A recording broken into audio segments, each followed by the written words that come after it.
Vous mentionnez à l'instant l'effet de surprise, voilà, quand tout à coup on découvre la photo d'Aylan Kurdi. Oh, mais comment est-ce possible? Cet effet de surprise que vous évoquez aussi au début de votre livre en citant Louisa Yousfi, un extrait de Rester barbare, qui est une citation mise en exergue à l'ouverture de votre propre livre.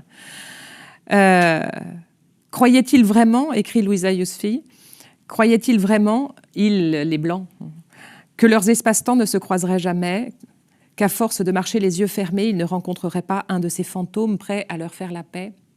La peau, pardon, la peau. Ça, c'est mon désir d'amour révolutionnaire qui parle pour la paix. La peau, bien sûr. Vous citez Louisa Yousfi en exergue de votre livre. Vous citiez tout à l'heure Houria Boutelja. Quel rôle joue la théorie décoloniale dans la formation de votre propre univers de pensée? Parce que tout ce qu'on raconte sur l'innocence blanche, machin, etc., ça, c'est des choses qu'à l'intérieur de la blanchité, on ne peut pas mesurer, me semble-t-il. Il faut passer à travers le dôme et aller à la rencontre d'autrui. Est-ce que la théorie décoloniale a servi pour vous à justement cette rencontre, là pour le coup, une vraie rencontre, avec une pensée qui permet de sortir de soi-même? Pour poser ce diagnostic, oui, évidemment, bien entendu. Ouais, tout à fait.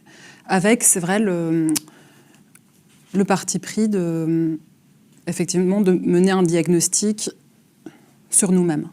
Ouais. Dans le livre, c'est un passage que j'aime beaucoup d'Olivier Marbeuf, où il dit, en fait, il parle de la promotion dans le milieu de la culture, du fait de mettre en avant des comédiens non blancs, etc. Et lui, il dit, il faut encore voir quel est tout le dispositif autour, comment est construit la coulisse. Et il y a un passage où il dit, moi, j'en appelle à demander aux Blancs de revenir encore une dernière fois sur la scène, mais cette fois qu'on les regarde vraiment. Il dit quelque chose comme cela, et je trouve ça assez juste, avec tout le risque, évidemment, d'être encore une fois en train de se mettre en scène, mais en même temps, je pense qu'on n'en a pas encore fini avec ce diagnostic, et avec ce regard qu'il faut qu'on porte sur nous-mêmes, non seulement pour faire la critique, évidemment, de toute la violence de notre histoire, mais aussi pour se demander, ça nous ramène à la question des désirs, comment est-ce que ça a pu prendre, qu'est-ce qu'on y a trouvé.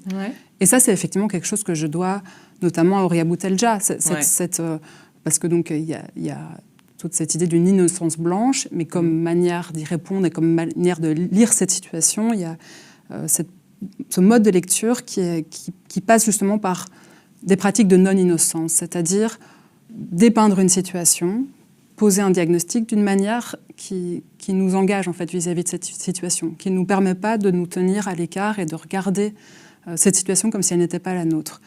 Et je pense que faire ça, ça passe par autre chose que le fait de faire simplement notre déconstruction. Oui. Parce que c'est quoi le résultat de cette déconstruction? J'ai l'impression que souvent, en fait, on n'a à la fin pas très bien compris pourquoi ça avait si bien fonctionné. On voit ça aussi dans, je sais pas, les hommes déconstruits.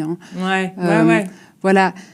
Souvent, on voit qu'il y a une sorte de conscientisation de quelque chose, et on a vu à quel point c'était nocif, c'était pas bien, il fallait pas faire ça, mais on s'est pas encore demandé pourquoi est-ce qu'on le faisait, pourquoi est-ce qu'on aimait bien le faire. Enfin voilà, il y a quelque chose de... Oui, on n'a pas reconnu la part de jouissance qu'on éprouvait dans les dominations et les violences qu'on exerçait. Voilà, et alors... la question que ça pose à partir de là, c'est pas tellement comment on va se déconstruire, mais c'est effectivement comment est-ce que le désir, ça se transforme.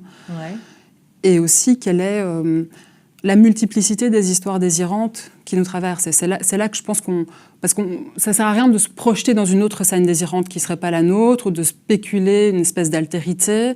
Il faut se demander de quoi on part et à quoi est-ce qu'on est lié, à quoi est-ce qu'on est connecté. Et là, peut-être pour répondre un peu plus précisément à votre question, il me semble que dans les mouvements anti-impérialistes, là, il y a quelque chose comme une connexion où on voit que les Blancs aussi sont pris dans une transformation parce qu'ils se relient à des histoires des luttes décoloniales, ils se lient à des histoires des Suds, et que là, il y a une transformation qui est possible justement dans cette connexion, mais qui doit être menée depuis notre propre situation.